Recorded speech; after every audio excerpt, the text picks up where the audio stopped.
ಇದು ಲಸಹ ಮತ್ತು ಮಸಹ ಟಾಪಿಕ್ ಮೇಲೆ ಈ ಕ್ವಶನ್ ಕೇಳ್ತಾ ಇದ್ದಾರೆ. ಕ್ವಶನ್ ಹೇಳ್ತಾ ಇದ್ದಾರೆ ಅಂದರೆ ಎರಡು ಸಂಖ್ಯೆ ಇದೆ, ಆ ಎರಡು ಸಂಖ್ಯೆಗಳ ಅನುಪಾತ 5 ಮತ್ತು 3 ಆ ಎರಡೂ ಸಂಖ್ಯೆಗಳ ಲಸಹ ಕೊಟ್ಟಿದ್ದಾರೆ, ಎಷ್ಟು? 105 ಇದೆ. ಹಾಗಾದರೆ ಆ ಎರಡು ಸಂಖ್ಯೆಗಳ ಮೊತ್ತ ಎಷ್ಟು ಅಂತ ಈ ಕ್ವಶನಲ್ಲಿ ಕೇಳ್ತಾ ಇರೋದು. ಇದನ್ನು ಯಾವ ರೀತಿ ಸಾಲ್ವ್ ಮಾಡೋಣ ಬನ್ನಿ.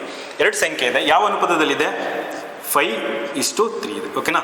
ಇಲ್ಲಿ ನಾನು ಏನು ಮಾಡ್ತೀನಿ ಅಂದರೆ ಎಕ್ಸ್ ಮತ್ತು ಎಕ್ಸ್ ತೊಗೋತೀನಿ. ಎಕ್ಸ್ ಕ್ಯಾನ್ಸಲ್ ಆಗಿ ಎಷ್ಟು ಉಳಿತೆ? 5:3 ಉಳಿತೆ. ಬಟ್ ನಾನು ಕ್ಯಾಲ್ಕುಲೇಷನ್ ಪರ್ಪಸ್ಗೋಸ್ಕರ ತೊಗೋತೀನಿ. ಅಲ್ಲಿಗೆ 5x ಮತ್ತು 3x ಇದರದ್ದು LCM ಎಷ್ಟು ಬರುತ್ತೆ ಕೊಟ್ಟಿದ್ದಾರೆ ಅವರೇ, ಆದರೂ ಕ್ಯಾಲ್ಕುಲೇಟ್ ಮಾಡ್ಕೊಳ್ಳೋಣ. ಇಲ್ಲಿ ಎಕ್ಸ್ ಏನಾಗುತ್ತೆ? ಕಾಮನ್ ಆಗುತ್ತೆ. ಎಕ್ಸ್ ಕಾಮನ್ ಆದರೆ ಇಲ್ಲೇನು ಉಳಿತೆ? 5 ಉಳಿತೆ, ಇಲ್ಲಿ 3 ಉಳಿತೆ. ಇದೇನಿದು? ಇದು LCM ಆಗಿರುತ್ತೆ. ಅಲ್ಲಿಗೆ ಎಕ್ಸ್ ಇಂಟು 5 ಇಂಟು 3 ಯಾವುದಕ್ಕೆ ಸಮ ಕೊಟ್ಟಿದ್ದಾರೆ? 105ಕ್ಕೆ ಸಮ ಆಗಿರುತ್ತೆ. ಓಕೆನಾ? ಅಲ್ಲಿಗೆ 5 3 ಎಷ್ಟು? 15, 15 ಒಂದ್ಲಿ 15 7. ಎಕ್ಸ್ ಇಸ್ ಈಕ್ವಲ್ ಟು ಎಷ್ಟಾಯಿತು? 7 ಆಯಿತು. ನಮ್ಗೇನು ಕೇಳ್ತಿದ್ರೆ ಆ ಎರಡು ಸಂಖ್ಯೆಗಳ ಮೊತ್ತ ಅಂತ ಕೇಳ್ತಾ ಇದ್ದಾರೆ. ಎರಡು ಸಂಖ್ಯೆ ಯಾವುದು? 5 ಮತ್ತು 3 ಎರಡನ್ನೂ ಆ್ಯಡ್ ಮಾಡಿ ಎಷ್ಟಾಗುತ್ತೆ? 8 ಆಗುತ್ತೆ. 8x ಅಲ್ಲಿಗೆ 8 ಇಂಟು ಎಕ್ಸ್ ಬೆಲೆ ಇದೆ ಎಷ್ಟು? 7. 8 7 ಎಷ್ಟಾಗುತ್ತೆ? 56 ನಮಗೆ ಫೈನಲ್ ಆಗಿ ಆನ್ಸರ್ ಸಿಗುತ್ತೆ.